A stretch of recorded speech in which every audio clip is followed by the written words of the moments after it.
Hola, hola.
Hola, ¿qué tal? Gusto en saludarlos. Esta, en esta clase tenemos objetivos marcados y específicos que van a ser parte de esa prueba parcial que vamos a realizar próximamente.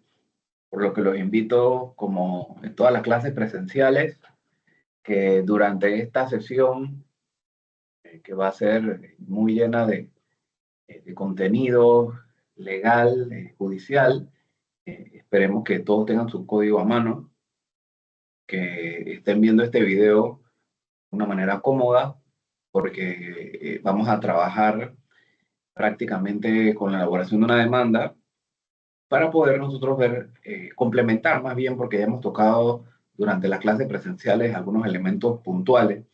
Y vamos a ver cómo vamos a unir todo eso en un solo documento, en un solo libelo, para poder llevarlo a la jurisdicción, en este caso solicitar un reconocimiento de derechos ante un juez. Entonces, las actividades complementarias que hemos hecho son un punto de partida para esa prueba parcial que vamos a hacer próximamente, y como siempre los invito a consultar, a investigar, a ir al código, y al final de la clase veremos específicamente qué es lo que viene en esa prueba parcial. Y vamos a comenzar de la siguiente manera. Yo voy a compartir un documento específico. Permítanme, voy a compartir. Bueno, vamos a compartir acá. Primero este documento. Esto es un poder. ¿Okay? Muchos quizás han visto poderes. Para los que no, esto es un poder. En este caso, se colocan las generales arriba, como vemos acá. La parte demandante demanda Humberto Velázquez. El demandado es Manuel Rodríguez. Ahorita vamos a complementar un poco esto. Esto no es solamente. La demanda está dirigida al honorable señor juez de circuito civil del primer circuito judicial de Panamá en turno. Nosotros hemos estado conversando ya las clases anteriores sobre las reglas de competencia, cómo se denomina de forma correcta. Esto es un poder, lo colocamos aquí, de qué trata el documento, y vamos desarrollando el mismo. Por medio del presente, este es el poder dante, señor Humberto Velázquez, varón panameño, todas las que son las generales del poder dante, su número de cédula completo, dónde vive o dónde es ubicable o localizable el poder dante. Comparezco ante su digno despacho a fin de otorgar poder especial. Importante esto que vemos aquí, poder especial, tan amplio y suficiente como derecho sea necesario a la firma forense Abogados Panamá, ante quien está dando. Entonces, de aquí nosotros tenemos que establecer específicamente las generales de la sociedad civil de abogados registrada a ficha tal, documento tal, con domicilio tal, y vamos desarrollando todas las generales de forma muy específica sobre la firma de abogados que está aceptando este poder, a fin de que me representen individualmente e interponga un proceso ordinario de mayor cuantía con secuestro previo. ¿Ok? Esto es un poder especial para específicamente un proceso ordinario de mayor cuantía con secuestro previo en contra de alguien también de una manera individualizada, contra el señor Manuel Rodríguez, y detallamos las generales de igual forma como lo hicimos con el poder dante del demandado Manuel Rodríguez, para efectos de poder ubicarlo, su domicilio, su nombre completo, pasaporte o cédula, y a objeto de que previo los trámites legales, el demandado sea condenado al pago de 15.000 balboas. ¿Okay? Entonces vemos que hay una petición, que es lo que buscamos en este caso concreto, es decir, mi pretensión, que es lo que hemos hablado anteriormente durante la clase, lo que yo tengo que hacer para poder que el juez me reconozca en una futura sentencia. Entonces, hay que ser muy específico en la pretensión que yo estoy estipulando con el tribunal. Las facultades, para lo cual los abogados quedan debidamente otorgados ese poder a favor de ellos y debidamente facultados. ¿Qué significa esto? Quedan facultadas para pedir, recibir, denunciar, sustituir, transigir, desistir. Y ahorita vamos a ver esto, cómo está materializado en el Código Judicial y en el nuevo Código de Procedimiento Civil cuando abordemos los apoderamientos, que seguramente deben tener bastante claro, no solamente para el parcial, sino para ver dónde surge esto del poder especial y de los poderes generales dentro de nuestra normativa. Entonces, el que otorga poder tiene la obligación de firmarlo. En este caso, el señor Manuel tiene la obligación de firmar en esta área que ven por acá el poder para efectos de que tenga la validez de su presentación personal, como ya lo hemos hablado en clase. ¿Okay? Entonces, eso es fundamental que nosotros dominemos para efectos de poder tener un documento que cumpla con las formalidades de ley y que sea debidamente aceptado por el juez. En este caso, por parte de todo lo que es la estructura y los funcionarios del tribunal, incluyendo al administrador de justicia.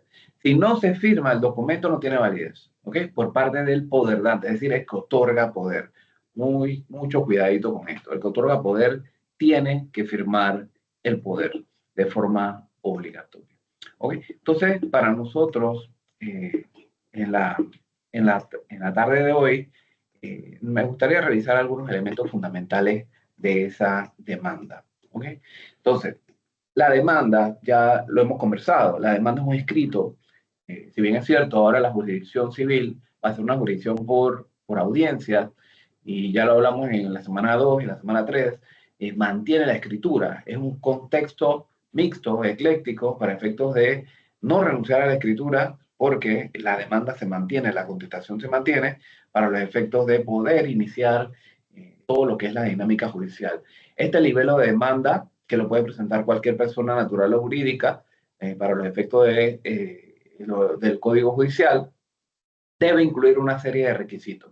Con la demanda se inicia la fase de cognición que hemos estado viendo en semanas anteriores, para efectos de poder proyectar, dar a conocer al juez de qué trata, uno, la situación jurídica de un proceso contencioso, poner en conocimiento al juez, y también establecer y delimitar el tipo de proceso que hemos elegido según lo que está establecido actualmente en el Código Judicial.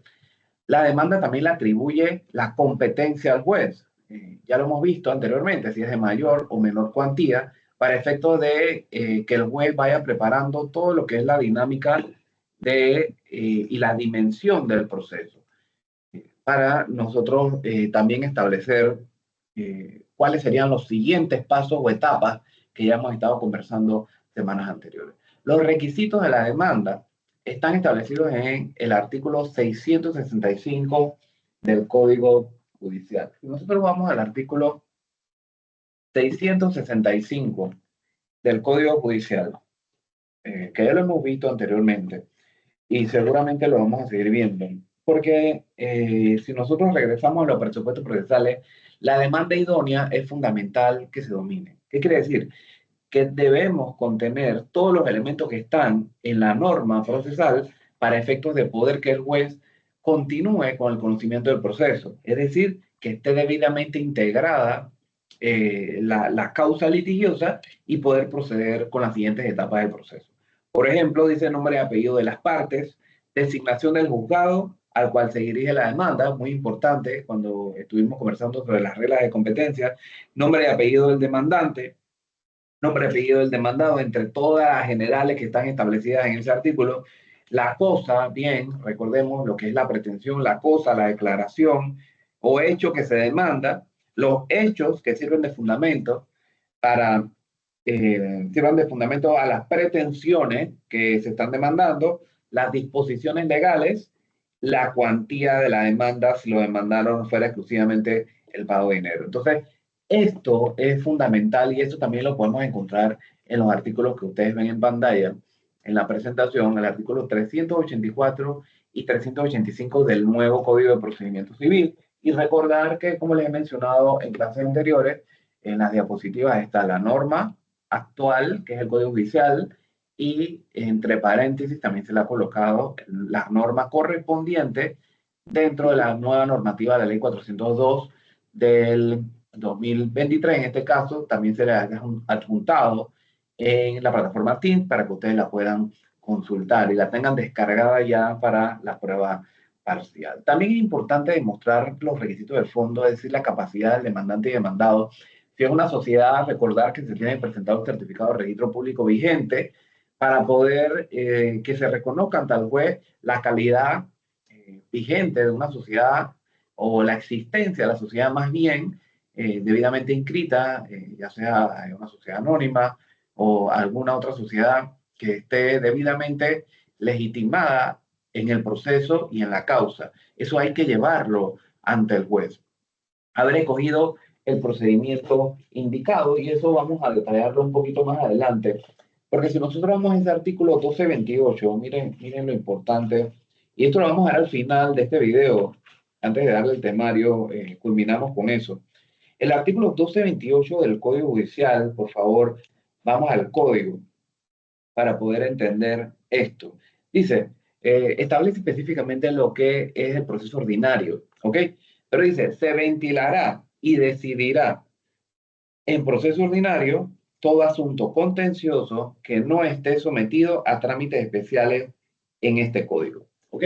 Entonces, al final, cuando veamos los tipos de procesos, nosotros vamos a ver cuáles son, cuando es una vía ordinaria, cuando es una vía sumaria, cuando es un procedimiento oral. Sin embargo, este artículo 28, vemos que dice que se ventilará por la vía ordinaria todo asunto que no esté sometido a trámites especiales. Y eso lo vamos a explicar más adelante, cuando entremos a la dimensión de los procesos judiciales. Entonces, ese requisito, ese certificado de registro público puede ser aportado en distintos momentos según el tipo de proceso, si es un proceso ordinario, si es un proceso sumario, si es un proceso, porque esto es un papel. ¿Okay? Un CRP, un certificado de registro público, donde se acredita la asistencia a una sociedad para legitimarla dentro de, como parte dentro del proceso. Entonces, esto es parte de esos requisitos de fondo que están establecidos en el Código Judicial. Debe formularse en papel, estamos ante una jurisdicción escrita, como lo mencioné anteriormente, en español, todos los actos procesales se dan en español, y si no consta en idioma español, debe ser aportado con la debida traducción al idioma español por un traductor debidamente acreditado e idóneo para poder hacer que el juez le dé la validez necesaria. En el marginal superior, como vamos a ver ahorita un ejemplo que les voy a dar, se debe establecer la clase o el tipo de proceso. Eso está establecido en el artículo 478. Nombre y apellido de las partes litigantes, como vimos en el modelo de poder, tal persona contra tal persona. Nombre y apellido de las partes, esto es requisito obligatorio, también está estipulado en este artículo 478, y presentar las copias necesarias. Este artículo lo estuvimos viendo 479 cuando hablábamos del traslado, ¿ok? Lo que es el traslado de la demanda. Por medio de apoderado, idóneo de forma verbal o escrita. Vamos a leer este artículo 1248. Dice el artículo 1248, dice, las partes pueden constituir apoderados verbalmente o por escrito. Es decir, tienen todas las partes que comparecer mediante apoderado judicial. Tienen que otorgar un poder a un abogado, ya sea previamente un poder especial o un poder general, para litigio específicamente, pero también lo puedan hacer, por ejemplo, dentro de un auto de audiencia, le otorgo poder especial porque la norma lo permite, ¿ok?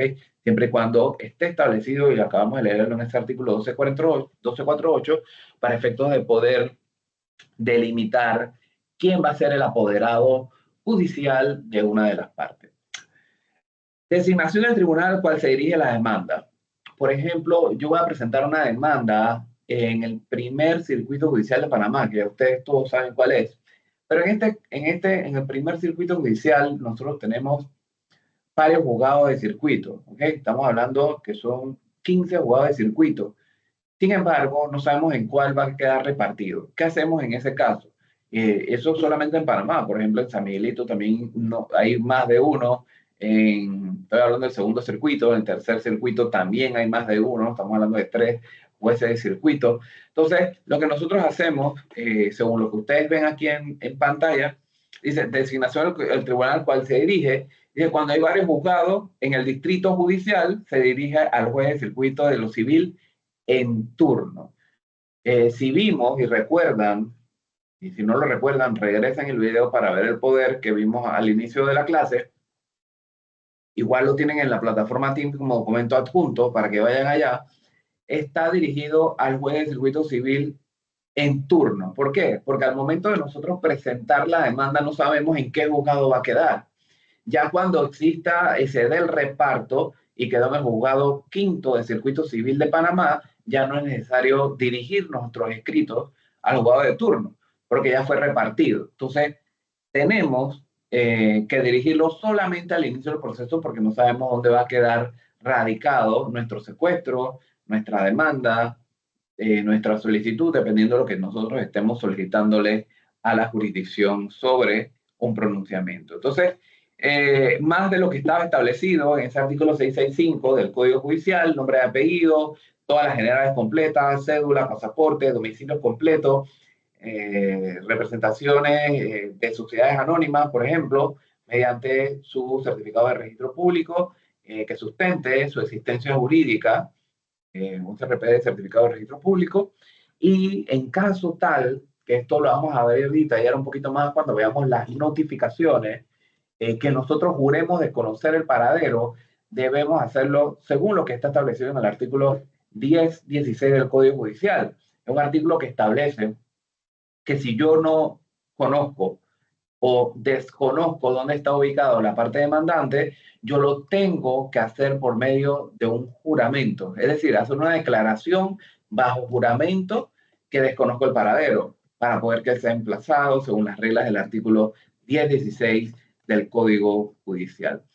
Indicación de la cosa, 665, numeral 5 del Código Judicial, es decir, mi petitum, lo que yo quiero, lo que necesito que se reconozca en esa sentencia, que es mi pretensión, ¿verdad?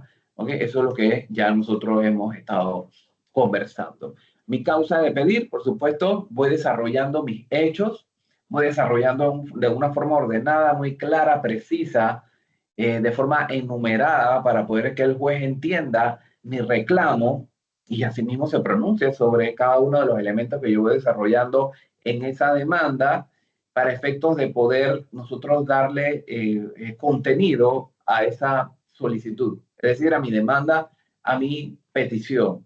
¿Ok? Las disposiciones legales que considero que también están siendo infringidas, tanto de derecho positivo como las normas que le dan validez a mi reclamación dentro de la normativa procesal. ¿Ok? Es decir, mi fundamento de derecho. Nosotros lo colocamos al final para efectos de poder guiar al juez, para poder citar algunas de las normas que nosotros consideramos que han sido vulneradas o que son parte del sistema judicial, para darle un marco de referencia al juez.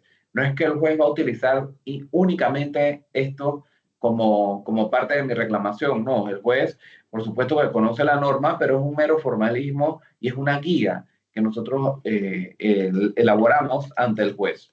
¿Ok? Importante, la cuantía. ¿Ok? ¿Qué debemos saber de la cuantía? Para eso vamos a leer dos artículos. El artículo 662 y 663 dice que los asuntos entre particulares, las demandas son de mayor o de menor cuantía.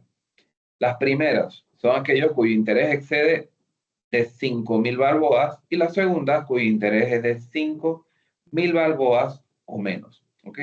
Se considerarán importantes como factores para la determinación de la cuantía el total de la cantidad líquida que se demanda y los intereses vencidos hasta la fecha de la demanda. Entonces, si yo les consulto, les pregunto cómo establezco mi cuantía, nos vamos al artículo 763, que establece claramente cómo se determina la cuantía de mi demanda. ¿Ok?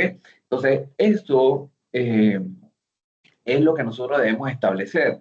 El demandante debe tomar como base el total de la suma líquida que se demanda, la suma exigible al momento de la presentación de la demanda, más los intereses, que es lo que establece el artículo 663. ¿Okay? No se computan las costas, pero sí los intereses vencidos. Nuevamente, no se puede colocar los gastos procesales, todo esto es accesorio, se va viendo en el transcurso del proceso, pero no se materializa o se establece o determina dentro de la cuantía que yo estoy demandando. Solamente lo que está en ese artículo 663 del Código Judicial. ¿Ok? Entonces, vamos a ver algo un momentito.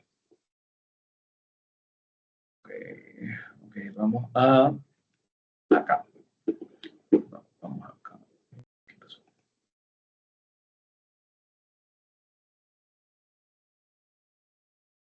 Vamos acá.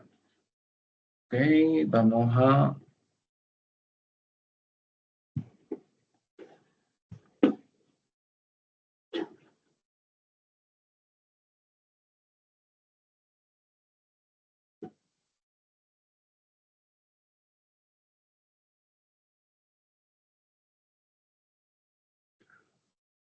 Bueno, aquí parece que se está compartiendo y quiero mostrarles un modelo de demanda. ¿Ok? Les quiero mostrar un modelo de demanda.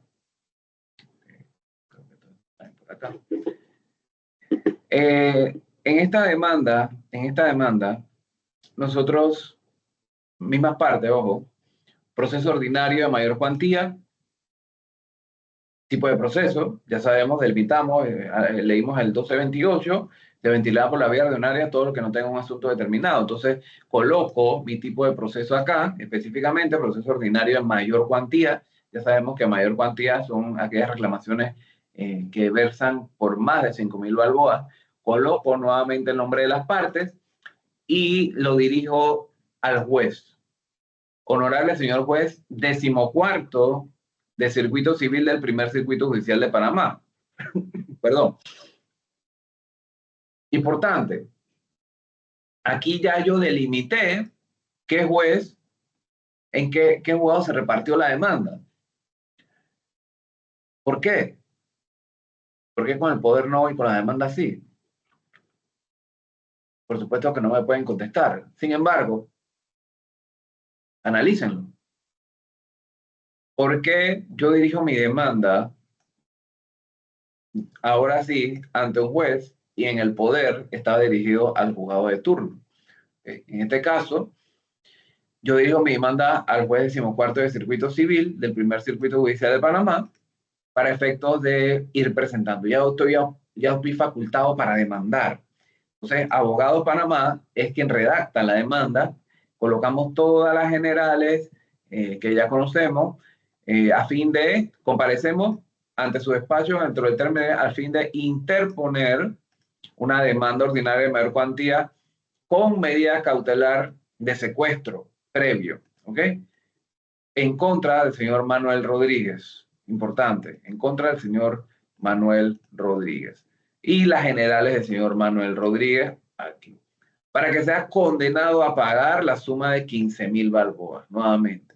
La pretensión es que se declare que, en virtud del contrato de compraventa, entre Humberto tiene la obligación contractual de pagar los impuestos aduaneros para perfeccionar el contrato y traspaso del vehículo tal, Land Rover, Range Rover Sport, año 2019, motor 13456, blanco con placa tal. Hay que ser muy específico cuando nosotros estamos haciendo una solicitud o delimitando nuestra pretensión. ¿Qué es lo que quiero? Muy específico, para efectos de no dar pie a que me rechacen la demanda por falta de información o que me manden a corregir porque el juez no entiende qué es lo que yo estoy pidiendo. Hay que ser muy específicos sobre todo lo que nosotros le estamos brindando al juez. Nuevamente, esta demanda ustedes la tienen en la plataforma Teams. Los fundamentos de nuestra demanda, vamos uno por uno, debidamente numerado, que nuestro representado celebró un contrato de compraventa con el señor Rodríguez, para la compra del vehículo tal, que para el perfeccionamiento del contrato se realizaría la inscripción a nombre de nuestro representado, que para la inscripción consecuente al perfeccionamiento del contrato y el pago de los impuestos aduaneros por parte, los cuales no fueron pagados originalmente en virtud de un beneficio migratorio. Que a la fecha de hoy el señor Manuel Rodríguez no ha realizado el pago de los impuestos, afectando directamente a nuestro representado. ¿Qué pedimos aquí? Nuestra solicitud que se declare al señor Manuel Rodríguez responsable de pagar los impuestos aduaneros, según lo que establece la normativa judicial sobre el vehículo, es decir, el traspaso del vehículo modelo tal. Le establezco la cuantía de la demanda, ¿ok? 15.000 balboas, pruebas, dice, nos ratificamos de las pruebas aportadas con el secuestro, las cuales consisten en los siguientes documentos: poder, registro único vehicular, que es como yo pruebo la propiedad de todos los vehículos, en este caso, todos los vehículos, los carros que están, no necesariamente la del municipio, todos tienen que estar en la autoridad de tránsito, específicamente en la dirección de registro único vehicular. Solicitamos al señor juez que se hiciera oficiar a la Dirección General de Aduana a fin de que terminen el monto exacto a ser pagado por el señor Manuel Rodríguez, y las demás pruebas serán debidamente presentadas en un momento procesal oportuno. Esto lo vamos a ver como es un proceso ordinario, y ya lo he mencionado varias veces, hay dos momentos donde se presentan las pruebas, con la demanda y en el periodo probatorio respectivo. Aquí nosotros estamos entrando a delimitar o a plantearle al juez de qué trata mi demanda. Sin embargo, no aporto todas las pruebas. Estoy utilizando el periodo probatorio que me da el artículo 1265 del Código Judicial cuando se trata de procesos ordinarios de mayor cuantía como esto. Específicamente, como ven acá, también estamos colocando el fundamento de derecho, que es una guía, como estuvimos viendo en la diapositiva, una guía para el juez. ¿Ok? No necesariamente el juez va a utilizarla, pero sí podemos guiarlo con algunos fundamentos de derecho que nosotros consideramos que pueden guiarlo para que se reconozca nuestra solicitud. ¿Ok? Vamos a dar otro ejemplo de demanda. Otro ejemplo de demanda que es importante que todos puedan verla, según lo que estamos viendo en las diapositivas y también dentro de estos ejemplos prácticos. Por ejemplo, aquí tengo nuevamente otra demanda ordinaria de mayor cuantía, pero en este caso, la presenta Laboratorios Panamá contra Hidrocarburos Panamá. Laboratorios Panamá contra Hidrocarburos Panamá. Demandante y demandado. ¿A quién la dirijo? Al honorable señor juez de circuito del primer circuito judicial de Panamá, ramo civil en turno. En este caso, no sé dónde va a quedar radicada la demanda. ¿Ok? En el caso anterior, ¿por qué la dirige el juez 14º? Porque, como vieron, tenía secuestro previo. En ese caso, cuando presento mi poder con mi secuestro, se repartió la medida cautelar de secuestro, se practicó y me empieza a correr un término de 5 días, pero ya había un juez del conocimiento conociendo, vale la redundancia, de mi reclamación. Entonces, lo que yo tengo que hacer es dirigirla al juez que practicó el secuestro. Específicamente es el juez 14º. En este caso no. En este caso no practicamos secuestro, por lo que se sujeta a las reglas de reparto para efectos de poder que el sistema, el órgano judicial, pueda hacer el reparto respectivo. Entonces, en esta parte específicamente, como vemos, eh, detallamos nuevamente la Sociedad de Abogados de Panamá con todas las generales, el poder que nos ha conferido Eduardo Álvarez Manfredo, es decir, el demandante, en su calidad de representante legal de Laboratorios Panamá. Importante, ¿no? Él no actúa como persona natural, él actúa como representante legal de Laboratorios Panamá S.A. ¿Ok? A fin de presentar una demanda en contra de otra sociedad, Hidrocarburos Panamá S.A., cuyo representante legal es el señor Jorge Guerra Zamudio. Siempre debemos expresar la representación legal de ambas sociedades. Ambos con domicilio tal por la suma de $12,735 en consejo de capital e intereses vencidos, más coste de gasto e intereses que genere la presentación por un incumplimiento del contrato, que es el objetivo principal. En este caso, nuevamente vamos desarrollando cada hecho de la demanda.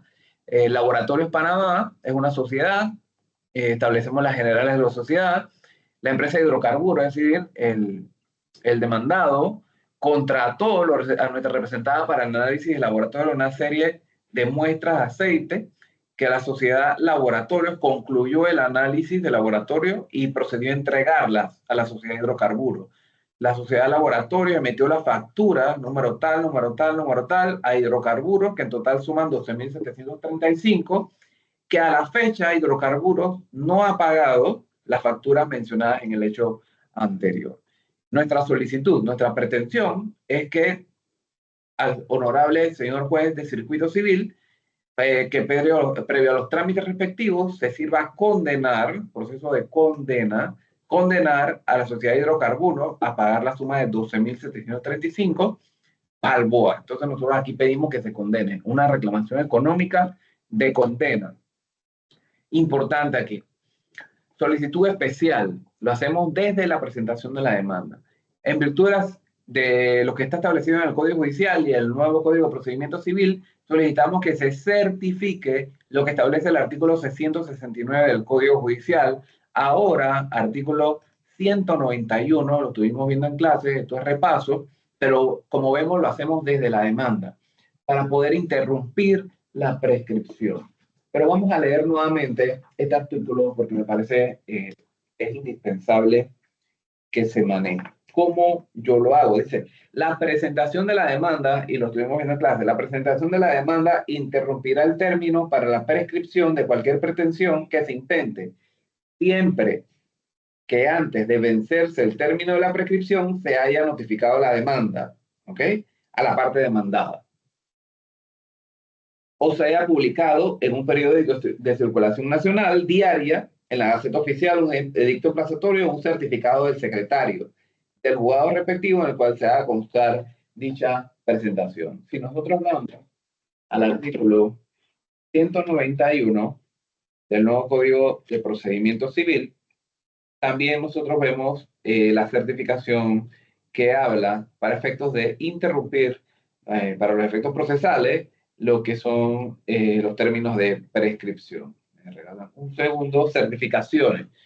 Dice, el sistema automatizado de gestión judicial emitirá la certificación de presentación de demandas o acciones para fines legales solicitada por la parte, que será realizada por el secretario del juzgado o tribunal en que queda radicada la demanda o acción de que se trate. ¿Ok? Entonces, para efectos de esto, yo tengo que publicar en un diario de circulación nacional esta certificación, como ven acá en pantalla. En materia de pruebas, aporta el poder, aporta la certificación de existencia legal, como estuvimos viendo, requisitos de fondo que existe el Laboratorio de Panamá mediante una certificación de registro público, al igual que Hidrocarburos Panamá, y establezco que las otras pruebas las presentaré en tiempo oportuno. Es un proceso ordinario de mayor cuantía, establezco como fundamento de derecho para poder guiar al juez y firmo mi solicitud. ¿Ok? Esto ustedes lo tienen, Ay, permítame un segundo.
Ok, parece que tenía el micrófono apagado, entonces voy a repetir lo que acabo de decir. Disculpen, tenga cierto tiempo que no utilizaba esto para dictar una clase, pero muy bien, no pasa nada. Vimos un poder, un modelo de poder que les debe servir para guía, ¿ok? Para guía, porque todos los procesos son de naturaleza distinta, partes distintas, pero una guía, un modelo para efectos de poder nosotros utilizarlo y que contenga cada uno de los elementos. Indispensable, por ejemplo, colocar siempre poder, colocar el nombre de las partes, colocar el juzgado al cual se está dirigiendo la solicitud. Eso es importantísimo. ¿Ok? Si es un juzgado de turno o es un juzgado específico, porque ya está repartido el expediente. Las generales que deben tener tanto el apoderdante como de la firma de abogados, como del demandado, sobre todo, para qué es el poder, qué lo hace especial o específico, para presentar un proceso ordinario de mayor cuantía por el monto de tanto. Y por último, en la parte de abajo del poder, colocar las facultades, para qué el poder dante está facultando expresamente al abogado y la firma del otorgante. Eso es fundamental para poder que sea reconocido dentro de la jurisdicción. En otro orden, la demanda. Dos modelos de demanda acabamos de ver. La primera de ellas, donde se hace una reclamación, vemos que está dirigida a un juzgado específico. ¿Por qué está dirigida a un juzgado específico? Y la segunda está dirigida a un juzgado de turno. Se los comenté hace algunos minutos. La primera tenía un secuestro. Cuando yo presento mi poder con mi secuestro, ahí se hizo el reparto. Quedó en juzgado 14º. Entonces, cuando me corresponde más adelante presentar mi demanda, es decir, yo practico un secuestro en la etapa preliminar.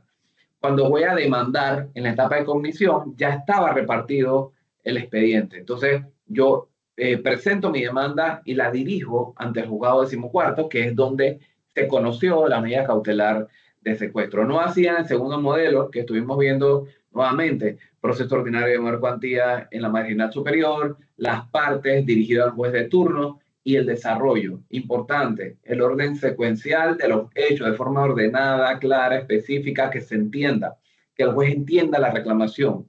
¿Ok? No dos líneas, pero sí ser muy claro en lo que nosotros vamos a establecer en esa demanda. Fundamento de derecho, pretensión, fundamento de derecho y firma del documento. Vimos dos modelos, uno donde estamos solicitando que se declare que le corresponde el pago de los impuestos aduaneros a la parte demandada y otra que es un proceso de condena por el no pago por un servicio específico. En este caso, el caso de Laboratorios e Hidrocarburos Panamá. ¿Ok? Entonces, seguimos adelante con nuestro análisis, que más allá de lo que hemos estado conversando sobre poder y demanda de forma práctica, ahora podemos, permítanme un segundo, vamos, voy a poner esto por aquí. Ok.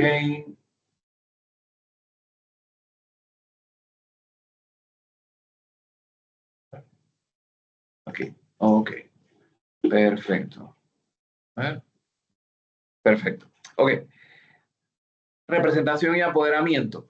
¿Okay? Estamos hablando de los poderes. Cuando nosotros hablamos de representación y apoderamiento, ya estuvimos viendo el artículo 619, se debe comparecer al proceso por medio de apoderado judicial. El artículo 619 del Código Judicial establece claramente, dice que todo el que haya de comparecer al proceso deberá hacerlo por conducto de apoderado judicial, constituido con arreglo a las formalidades y los requisitos legales. ¿Ok? Entonces, tiene que emitirse un poder. Eso es lo primero que vamos a hacer. Para poder yo redactar un poder, tengo que saber primero quién es el demandante, quién tiene legitimación, quién es el demandado, está inscrito, no está inscrito en Panamá, tiene sociedad vigente, no tiene sociedad. Todo esto debemos saber, ¿ok? Todo esto hacemos una investigación previa para poder yo establecer y delimitar quién es el demandante, quién es el demandado, si es un proceso de mayor o de menor cuantía, todo lo que nosotros acabamos de ver en el poder. Debemos tenerlo bastante claro cómo llegar, incluyendo dónde voy a presentar mi demanda. Es decir, recordar las reglas de competencia que hemos estado conversando. Hay dos tipos de poderes, ¿ok? Poderes generales, como ven, y poderes especiales. El poder general lo podemos ver en el artículo 624. Dice, los poderes generales para representar al poder dante en cualquier proceso no pueden otorgarse sino por medio de un instrumento público, ¿okay?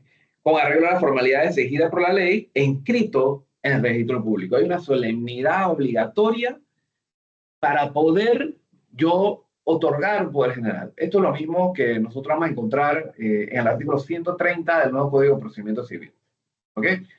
La solemnidad debe estar inscrito. ¿Ok? Un poder para pleitos debe estar debidamente facultado para poder realizarlo acorde con lo que acabo de leer en el artículo 624. A diferencia de un poder especial, que estamos hablando que es para situaciones específicas, un poder especial, dice los procesos especiales para un proceso determinado o proceso determinado como lo que acabamos de ver, solo pueden otorgarse por uno de los siguientes modos: por escritura pública, numeral 1, o por medio de un memorial, como el que vimos hace unos minutos. El poderante en persona presentará en persona, ¿ok?, ante la unidad de servicio común, registro único de entrada, ante el RUE, que da servicio al tribunal que conoce o ha de conocer las causas en las circunscripciones e instancias en que se haya sido creada, o en su efecto ante el secretario judicial del respectivo tribunal. ¿Ok? El memorial contendrá la designación del juez al cual se dirige, el nombre y apellido del poderante, el número de su cédula de identidad, si es persona natural. En ambos casos debe expresar la provincia, distrito, corregimiento, vecindad, número de habitación, oficina. ¿Okay? En el mismo escrito deberá señalarse también el nombre de la vecindad, domicilio, si los tiene de la parte de ambas partes, y la determinación de la pretensión o el proceso en el cual se otorga el poder. ¿Ok? Vemos que hay que ser específico. En este caso hay que ser totalmente, hay que hacerlo de forma individualizada, clara, para poder que se nos reconozca el poder especial y no nos manden a corregir el poder. Porque si el juez considera que le falta alguno de los elementos que están en este artículo 625 del Código Judicial, 131 del nuevo Código de Procedimiento Civil, nos va a mandar a corregir el poder. ¿Ok? Aceptación del poder, artículo 627. Dice, además de la firma del poder, de la firma del poderdante, puede llevar el poder la del apoderado como una prueba de que éste la acepta. ¿Ok? Eso es una posibilidad, no es una obligación. La obligación es que el poderdante lo otorgue, como acabamos de ver en el C25, de forma personal a quien está otorgando este poder. Sin embargo, la aceptación del poder es opcional. En este caso, abogado de Panamá o cualquier abogado independiente a quien se esté dando las facultades para demandar, transigir, desistir, liberar, apelar, negociar, etcétera, debe, uno, no es obligatorio que lo acepte, pero sí, en nuestra condición de asesores legales o apoderados judiciales, tenemos que velar por una redacción correcta de ese poder al momento que se lo presentamos a nuestro cliente. ¿Okay? Entonces, algunos requisitos adicionales, por ejemplo, si nosotros vamos en numerosos ordenamientos procesales, se fija que el demandante porta o denuncia la prueba. En nuestro caso, dependiendo del tipo de proceso, el Código Judicial en este caso solo constituye un requisito para procedimientos sumarios. Si nosotros vamos a ese artículo 1346, numeral 2, específicamente establece que el demandante tiene por obligación de aportar pruebas con la demanda por el tipo de proceso. En el proceso ordinario no. ¿Okay? Solamente en el proceso sumario específicamente. El demandante puede aportar o aducir cualquier prueba que desee, sin perjuicio de que en el periodo probatorio pueda aportar o aducir pruebas adicionales. Está establecido en el 410, 411, proceso declarativo, el nuevo Código de Procedimiento Civil, versus lo que nosotros conocemos y acabamos de ver en los dos módulos de demanda, específicamente donde se establece apuerto poder, apuerto certificado de registro público, demandante, demandado, apuerto registro único vehicular. Sin embargo, coloco aparte, aportaremos las demás pruebas o las pruebas adicionales que consideremos necesarias en el periodo respectivo, porque es un proceso ordinario de mayor cuantía y actualmente con la legislación actual, estamos hablando de Código Judicial, tiene esa facultad para efectos de poder presentarla en un periodo posterior. ¿Ok? Las pruebas aducidas en la demanda o en la contestación no requieren una reiteración posterior. Sin embargo, hay una práctica de ratificarnos, como vimos en la demanda. Nos ratificamos de las pruebas que aportamos con el secuestro previo que establecimos en la demanda, la primera demanda que estuvimos viendo. El tribunal puede ordenar una corrección de la demanda para subsanar defectos. Tendremos 5 días para realizar esta corrección, conforme a lo que establece el artículo 686. Si no presentamos la corrección de la demanda dentro de los 5 días, 5 días hábiles que nos da la norma para hacer la corrección, se ordenará el archivo de la demanda. Regularmente, cuando se cometen algunos errores de esta índole, nos pueden mandar a corregir el poder y la demanda. se emite un auto, que como ya nosotros sabemos hay 4 resoluciones específicamente. Un auto que ordena la corrección del poder y la demanda y nosotros debemos corregir. La presentación de la demanda inicia la dimensión judicial, establece de forma inicial la competencia del juez. ¿Ok? Cuando yo presento la demanda, ¿ok? Surge lo que se conoce como la litispendencia. Impide que nuevos procesos entre las mismas partes y por la misma causa de pedir puedan ser iniciados, conforme a lo que está establecido en el artículo 674 del Código Judicial. Litispendencia. Vamos a ver qué dice la norma. Dice la norma 674, dice, presentada una demanda, no podrá iniciarse un nuevo proceso entre las mismas partes sobre la misma pretensión y los mismos hechos, cualquiera que sea la vía que se elija, mientras esté pendiente la primera. Entonces, la litispendencia en este caso previene o impide que otros juzgados conozcan de la misma demanda porque ya fue presentada en un proceso previo. ¿Ok? Entonces, es importante conocer la figura y estamos hablando que solamente es la presentación de la demanda. No estamos hablando de una decisión de fondo, que eso tiene otro nombre que nosotros ya hemos visto anteriormente. ¿Ok? Le da el derecho material de carácter litigioso y a una reclamación en firme, se hace uso del derecho de acción, se moviliza lo que es la actividad jurisdiccional, se interrumpe la prescripción siempre y cuando se cumpla lo que está establecido en el artículo 191 del nuevo Código de Procedimiento Civil o el artículo 669 del Código Judicial, para efectos de poder nosotros delimitar, uno, nuestra pretensión con la demanda y también interrumpir los términos de prescripción de las acciones comerciales, civiles, de la índole que nosotros consideremos que es nuestra reclamación. ¿Ok? Entonces, una pregunta obligatoria de examen y de conocimiento práctico de la jurisdicción y el proceso civil es desde cuándo se entiende interrumpir la demanda. ¿Ok?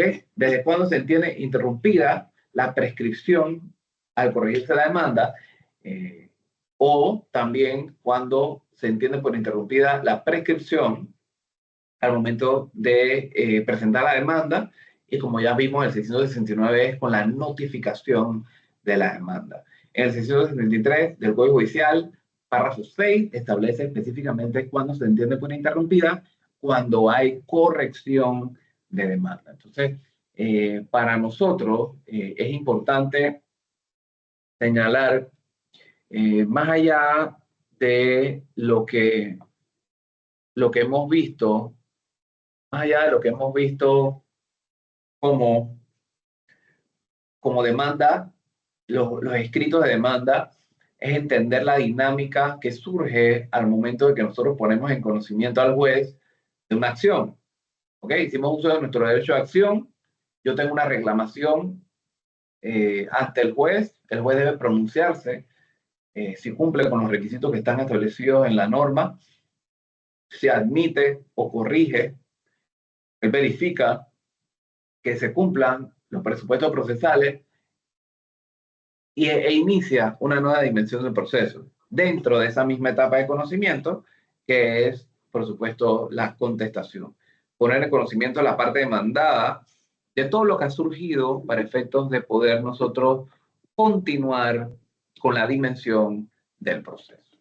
¿Okay? Me regalan un segundo. ¿Okay? Entonces vamos a ver ahora otro modelo. Aquí, creo que es este. ¿Okay? Ok, Abogados Panamá contesta demanda.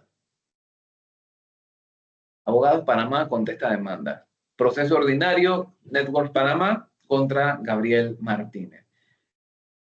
Por supuesto, ya sé dónde está la demanda radicada porque me llevaron a mi domicilio un auto que admitía la demanda y corría traslado y me daba un término para contestarla. Y ese auto fue emitido por el juzgado cuarto. Entonces yo comparezco al juzgado cuarto, esto aquí no va, esto no va, esto está mal aquí. ¿Okay? Entonces, honorar al señor juez cuarto del circuito civil del primer circuito judicial de Panamá en turno. Espero que todos entendamos por qué está mal. Ya no es un juzgado de turno, ya sabemos dónde está radicado la demanda. Abogados Panamá, para efectos de número de representación de nuestro poderdante, Gabriel Martínez, con el objeto de contestar la demanda. En este caso nosotros estamos representando al demandado, ¿ok? Contestamos la demanda. Entonces vamos hecho por hecho contestando lo que ha interpuesto el demandante. Entonces nosotros utilizamos la demanda y vamos contestando hecho por hecho. Este hecho no es cierto, por tanto lo negamos. Nuestro representado jamás celebró un contrato verbal. Este hecho no nos consta, por tanto lo negamos. Este hecho no es cierto, por tanto lo negamos. Negamos porque jamás consignó una mercancía alguna a nuestro representado. Por el contrario, la propia demandante vendió la mercancía a la sociedad Green Valley, el cual se desprende de la factura número tal emitida por Network Panamá. Este hecho no es cierto, por tanto lo negamos y vamos negando los hechos y argumentando por qué la negativa. ¿Okay? En este caso ya lo hemos conversado, la carga de la prueba le corresponde al demandante específicamente. Entonces, nosotros vamos alegando por qué nos defendemos con los hechos que nosotros consideramos que son falsos. Y ahorita vamos a ver algo un poquito más detallado sobre las opciones que tiene el demandado. Nuestro representado, el derecho séptimo, jamás contrató los servicios de ADN Marketing Consultant. Además, existe contradicción. Este hecho, si supuestamente no hubo autorización de Network, no comprendemos cómo esta acepta haber pagado la suma de tanto. Entonces, negamos todos los hechos, solicitamos, nuestra solicitud especial dice, nos oponemos a la misma, la pretensión del actor, la demanda es temeraria, habida cuenta, la parte demandante lo está reclamando, a nuestro representado el pago de facturas emitidas por la propia parte demandante a nombre de terceras personas. Entonces, por supuesto que negamos todos los hechos, se lo dejamos a ellos. Las pruebas de la demandante, aceptamos el poder, aceptamos el certificado de registro público, Networks, específicamente un proceso ordinario de mayor cuantía, aprovechamos la etapa de presentación y contestación para objetar también las pruebas de la parte demandante, pero lo podemos hacer más adelante también, en el periodo probatorio, por un proceso ordinario. Objetamos la copia porque no cumple los requisitos de ley, no reúne los requisitos de la ley, aceptamos la factura tal, objetamos la copia de la factura tal. Fundamento del derecho lo objetamos, es decir, nos oponemos prácticamente a todo. ¿Okay? Si nuestra estrategia judicial va a ser negar los hechos, negar las pretensiones, nos objetamos todo. Y le dejamos eso a la parte demandante, que es la que tiene que corroborar sus hechos con los medios de prueba que considere oportuno. Aquí hay algo diferente que yo puedo hacer en la contestación y ya lo hemos hablado en clase, que es la presentación de excepciones que está estipulada en el artículo 688 del Código Judicial. Miren lo que dice aquí, dentro de la misma contestación. En ejercicio de lo dispuesto en el 688 del Código Judicial, interponemos la excepción de inexistencia de la obligación que se reclama. ¿Ok? Ok, no solamente me defendí, no solamente negué los hechos, que pudo haberlo hecho hasta ahí. ¿Ok? Pero aparte de esto, yo presento una excepción. ¿Ok? Entonces, fundamentamos nuestra excepción en los siguientes hechos. La sociedad Network interpuso una demanda, que en la demanda Network reclama a nuestro representado el pago de varias facturas por supuestas ventas de accesorios Microsoft. Las facturas cuyo reclamo saber fueron emitidas por la propia demandante a nombre de terceras personas y jamás nuestro representado, por tanto, nuestro representado no está en obligación de responder por el pago de las mismas. Los supuestos servicios cuyo caldo reclama fueron presentados por una publicitaria a la propia parte demandante. Nuestro representado no está vinculado de forma directa con esa relación jurídica. Ese negocio jurídico, en virtud de que nuestro representado no ha deuda suma alguna bajo ningún concepto, a favor, no ha podido ocasionar ningún daño o perjuicio a la parte demandante. Entonces nosotros presentamos nuestra excepción y solicitamos que se va a absolver a nuestro representado de las reclamaciones interpuestas y en consecuencia condene a este al pago de costas. ¿Ok? Habida cuenta que la demanda a todas luces es temeraria, se practicó un secuestro temerario contra el representado, el cual se realizó frente a la residencia de todos sus vecinos, desprende de diligencia, inventario y avalúo. Presentamos nuestras pruebas, ¿ok? A diferencia de nuestra contestación, nosotros objetamos las pruebas. Ahora, para poder yo establecer una relación real, yo tengo que probar mi excepción. Aquí se invierte la carga. Entonces yo tengo que aportar pruebas. Copia de la nota dirigida a ADN Marketing Consultant, original de una nota suscrita por el representante legal. Se emiten los siguientes documentos. Aportamos el texto de una cuña producida, un USB con unos archivos, original de la volante publicitaria, prueba de reconocimiento y contenido y firma, porque seguramente nosotros aportamos algún documento que no era original. Para poder que tenga la validez jurídica, tiene que ser reconocida tanto la firma como el contenido. Y citamos a las personas que están relacionadas con esa documentación. En este caso, Adrián Batista y Gabriel Martínez. Para que reconozcan, presentamos una prueba testimonial para Adrián Batista, que rinda testimonio, y una prueba de informe. Solicitamos al juez 11º del primer circuito judicial para que nuestras costas remita una copia autenticada del expediente que contiene el pago por consignación realizado por distribuidora Belgrado a favor de Network Panamá. ¿Ok? Es un modelo de contestación de demanda,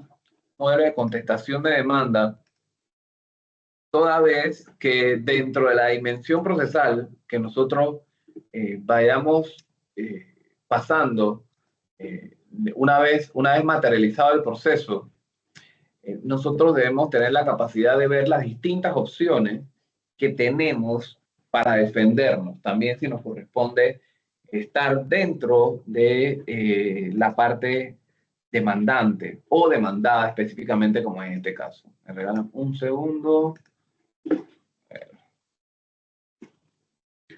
Ok, entonces por acá. Ok. Perfecto. Ok, entonces, lo regular, lo práctico es demanda, contestación, excepciones. Sin embargo, también hay otra opción que ya nosotros hemos estado conversando, que es defendernos mediante una estrategia de ataque, que es lo que se denomina demanda de reconvención. ¿Okay? En el término de contestación. ¿Cuándo surge el derecho a oponernos? Cuando se notifica la demanda. ¿Okay? Cuando la parte, el centro, el registro único, me notifica. El centro de comunicaciones judiciales, mediante una diligencia de notificación, me da por notificado, inicia la dimensión de la demanda, se me corre el término de oponerme, de comparecer al proceso. Ahí inicia mi derecho de presentarme al proceso, ¿ok? Pero dentro del término que está establecido en la norma. Si nosotros vamos al artículo 733, numeral 4, vamos a encontrar que es causal de nulidad absoluta la indebida notificación de la parte demandada. Por eso es que hay que hacer mucho énfasis cada vez que nosotros estamos como parte demandante, incluso certificar que se han hecho los intentos necesarios para notificar al demandado. ¿Okay? Eso es vital, que conste en el expediente todos los intentos, y si se hizo, se materializó, perfecto. Eso tiene que quedar constancia, porque si no, hay una causal de nulidad en caso de que no se realice de forma correcta. Es indispensable que esté materializado esa notificación para evitar nulidades más adelante. ¿Ok? Entonces, el demandado, al momento de que se le notifica de que inicia la dimensión judicial de comparecencia, tiene diferentes actitudes. Por ejemplo, no comparecer. ¿Ok? Si se le notificó de la demanda, el proceso continúa, se genera un segundo indicio en contra. Eso está en el artículo 1227, numeral 6. Y vamos a verlo, porque no surge mayor relevancia, y tengo que ser muy honesto, porque el artículo queda así. Miren, déjenme buscarlo, permítanme. 1227, numeral 6. Miren lo que dice. Dice, cuando se notifica personalmente la demanda, ok, hay una condición, una notificación personal, y el demandado se abstiene de contestarla, es decir, no contesta simplemente, se tendrá tal conducta como un indicio en su contra, y podrá el juez, a su prudente juicio, proferir sentencia sin abrir proceso a prueba, sin las que se acompañaron con la demanda dan base para ello. ¿Okay? Entonces vemos que el juez puede continuar el proceso, pero también la norma y el legislador estableció que puede dar una sentencia en caso tal de que las pruebas. Eso en la práctica es muy poco común. Importante, el indicio en contra, que es lo que establece la norma. ¿Ok? Si no comparece y se le notificó, es un indicio en contra, como ven en la diapositiva. Si se le notificó por edicto emplazatorio, este es el que va en los periódicos, se le nombra un defensor ausente quien continúa el proceso. Aquí todavía, en estos dos ejemplos, el demandado no ha comparecido. ¿Ok? Se le notificó de una forma personal, 1227 número 6, o se le notificó mediante edicto emplazatorio, se le nombra un defensor, es decir, un abogado que va a ejercer las veces de su defensa, pero no va a presentar mayores alegaciones y el proceso continúa. Comparece al proceso, se le notifica la demanda, pide corrección por defectos formales, impugna la competencia del juez, puede hacerlo, es decir, cuando él comparece, se le notifica la demanda, puede pedir la corrección, puede impugnar la competencia, comparece y se notifica la demanda, pero no contesta en tiempo, es un indicio en contra. Volvemos al 1227 numeral 6, si no contesta en tiempo, estamos hablando de que es un indicio en contra también. Comparece, se notifica y contesta en tiempo, entonces él puede hacer, tiene diferentes opciones. Por ejemplo, aceptar los hechos de la demanda. Aquí estamos hablando de allanarse, ¿ok? Importante, el término allanarse. Vamos al 11.15 del Código Judicial.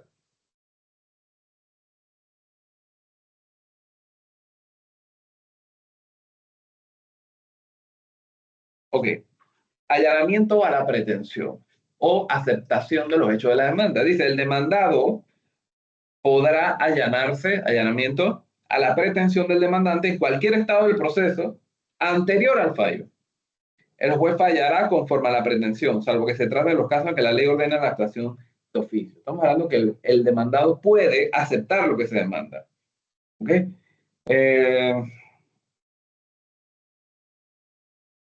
Miren relacionado con el poder. Si nosotros vamos a ese artículo 11.16, numeral 5, dice, no tendrá valor el allanamiento.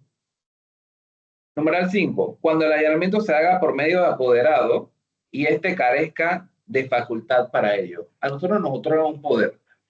Pero si dentro de las facultades que están en ese poder no está allanarse, no será considerado como válido esa aceptación por parte del demandado. Entonces, eso lo verifica el secretario judicial. ¿Ok?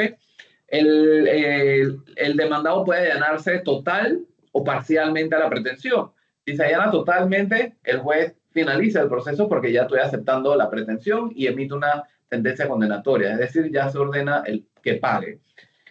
Si se allana parcialmente, es decir, te acepto esto y esto, pero esta parte de acá no, el proceso continúa con lo que no aceptó la parte demandada. Es decir, continúa el proceso con lo que está pendiente. El demandado, al momento de comparecer, se notifica y contesta en tiempo, él también puede oponerse a la pretensión, ya sea de forma procesal o alegando defensas de fondo.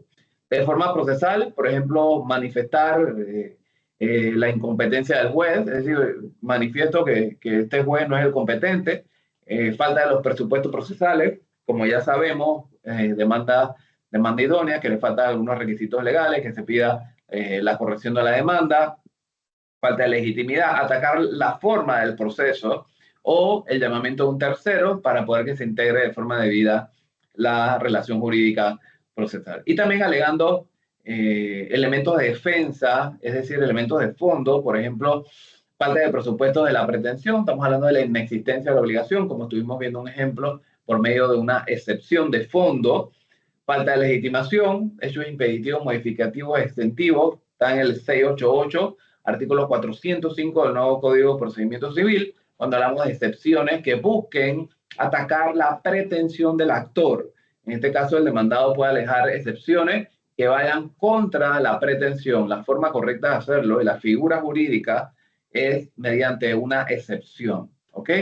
Las excepciones se deciden en sentencia, con excepción o excepto las de cosa juzgada, transacción y las que son de previo y especial pronunciamiento. Eso está dentro de la normativa que nosotros estuvimos revisando anteriormente y también la contempla el artículo 407 del del nuevo Código de Procedimiento Civil. Me regalan un segundo, ok, 6, para buscar la norma, una norma que me parece importante, y recordarles también, por ejemplo, que en el artículo 690 del Código Judicial están listadas las excepciones. En el 688 encontramos que se constituye como excepciones. Dice que al momento son excepciones y se constituyen excepciones los hechos que impiden o extinguen total o parcialmente la pretensión. Pero en el artículo 690 nosotros encontramos las excepciones más comunes, ¿ok? La de pago, la de remisión de la deuda, la de nulidad del acto, la de la transacción, cosas juzgadas, mira el numeral 12, la prescripción, la de fuerza mayor, pero esto no es óbice a que se le pueda dar un nombre distinto a los que están listados según el último párrafo del 690. Dice, al no dar nombre técnico a una excepción, no es motivo para que se desconozca el hecho que la constituya. ¿Ok? Entonces, eso es importante. ¿Ok? Listo. Ok. Entonces, esta es otra forma de defenderse. Comparecer, me notifican y contesto en tiempo, presento, me opongo a la pretensión. Si no comparezco dentro del término de 10 días, no constituye una aceptación como tal, no es un allanamiento, simplemente no comparecí.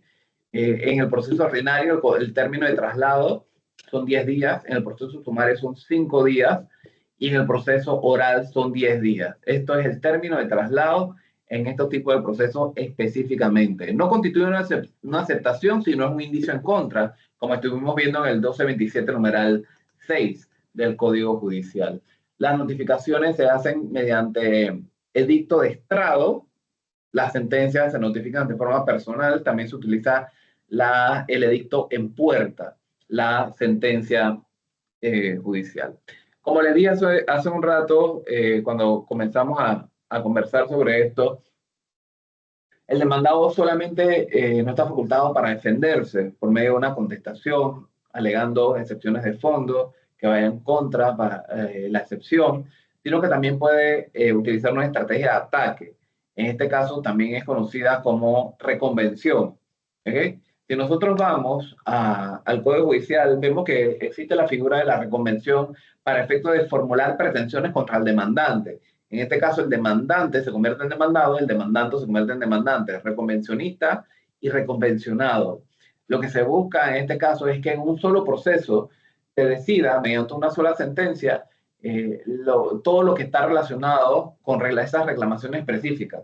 Si la parte demandante dice, tú me debes $250,000, y la parte demandada llega al proceso y me dice, oye, pero ¿por qué tú me estás demandando? Si tú eres el que me debe a mí $150,000. Entonces, la única forma de hacerlo es materializándolo en una demanda de reconvención que va a ser presentada dentro del término de contestación de la demanda, puede ser por libelo aparte o en el mismo libelo de contestación, para efectos de que el juez conozca sobre esta dimensión procesal, que es una de las facultades también, o uno de los derechos del demandado. Artículo 1257 dice, el demandado puede, si tiene algún derecho que hacer valer contra uno o varios de los demandantes, promover contra este o estos demandas de reconvención, siempre que sea competencia del mismo juez y pueda tramitarse por la vía ordinaria. Sin embargo, podrá reconvenir sin consideración a la cuantía y al factor territorial. La demanda de reconvención puede hacerse en el mismo nivel de contestación, artículo 1258, pero con la debida separación o en escrito separado de la misma, caso en el cual deberá presentarse dentro del término de contestación de la demanda y deberá contener en ambos casos los mismos requisitos de toda demanda. Si no se propusiera en la forma anterior, el demandado no podrá hacer valer cualquier derecho contra el demandante, sino por vía aparte. ¿Okay? Entonces, eso es una demanda de reconvención. ¿Ok? Le voy a mostrar la estructura de una demanda de reconvención.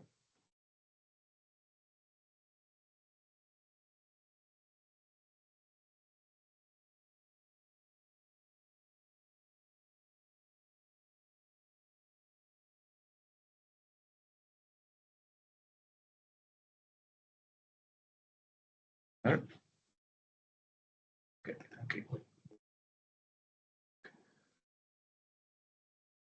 Ok. Bueno, aquí tenemos un modelo que ustedes también lo tienen en la plataforma Teams de una demanda de reconvención. ¿Okay? Dice proceso sumario, Abogados Panamá, Lilia Pinzón versus Viviana Torres. ¿Okay?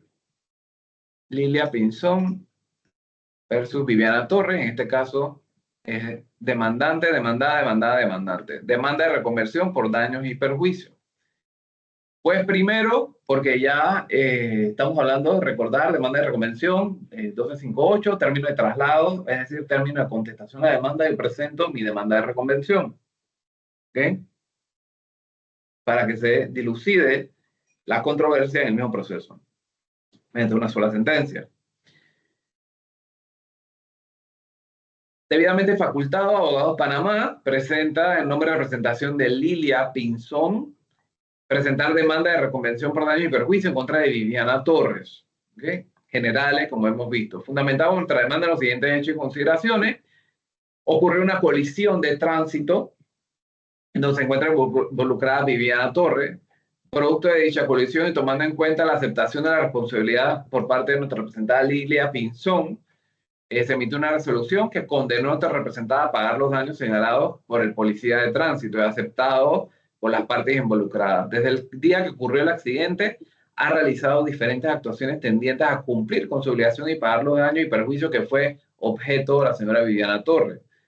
En la mencionada colisión de tránsito, cotizó en diferentes talleres para establecer el monto al cual ascendía la reparación de su vehículo y le remitió una su carta de responsabilidad, estaba dispuesta a pagar 5.410,63.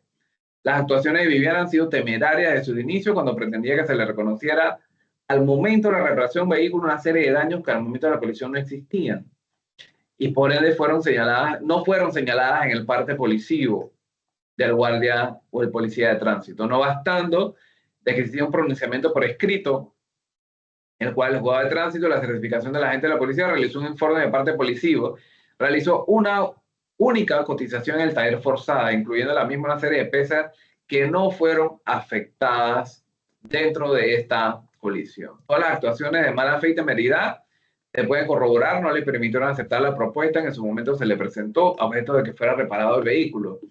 No sé, las actuaciones de la demandada o demandante no cesaron hasta el punto de presentar una demanda sumaria con acción de secuestro en contra de Lilia Pinzón, nuestra apoderada, alegando de que el no pago de las obligaciones asumidas producto de la colisión, donde ambas se vieron bloqueadas pese a las distintas gestiones realizadas. ¿Okay? Entonces, en este caso hay un perjuicio ocasionado y nosotros solicitamos dentro de nuestra demanda de reconvención que se condena a Viviana Torres a pagar la suma de $25,000 a la otra sesión judicial por los daños, perjuicios ocasionados a nuestra mandante por las actuaciones temerarias y de mala fe en contra de mi mandante. Fijamos la cuantía en $25,000 de la demanda de reconvención, aducimos las pruebas presentadas con la contestación, es decir, con la contestación nosotros ya habíamos aportado pruebas. ¿Cuáles son? Fotografías del vehículo, carta dirigida a Lilia, cómputo autenticar la declaración del parte policivo, cotización del taller forzada, cotización del taller importadora del e-shop, cotización del taller tal, cotización de otro taller forzada, en donde demuestra que el monto de 10,000 incluye una serie de piezas que no fueron señaladas como afectadas en el día de la colisión. Pedimos una prueba de informe, otro medio de prueba válido en el proceso, que se oficia a la Caja del Seguro Social a fin de certificar que en efecto la señora Viviana presentó incapacidad en el mes de junio de 2018.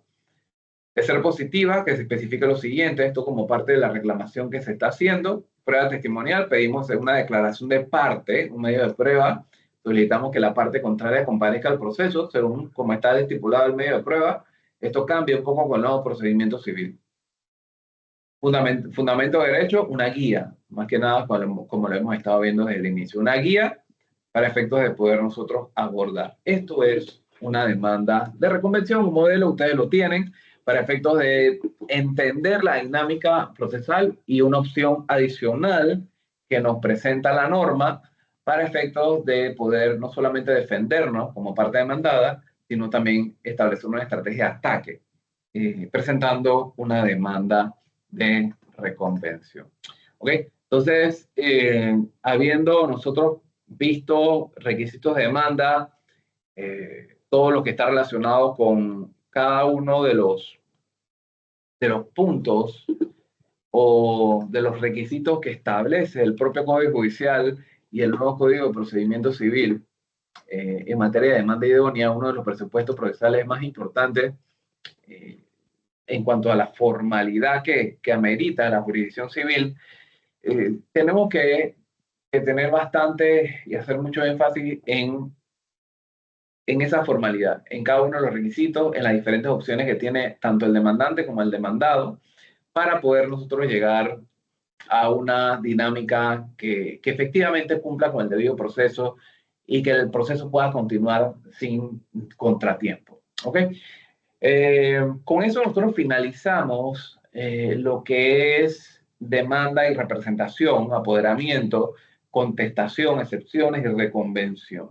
Otro tema que tenemos que conversar durante esta clase es los impedimentos y recusación. ¿Ok?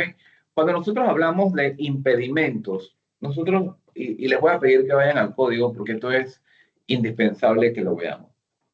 El artículo 760 del Código Judicial tiene un listado, ¿ok? Tiene un listado, voy a leerlo, dice, ningún magistrado, miren esto, ningún magistrado o juez podrá conocer de un asunto en el cual esté impedido. ¿Okay? Son causales de impedimento, entonces hay un listado de 17 causales. Voy a leer algunas.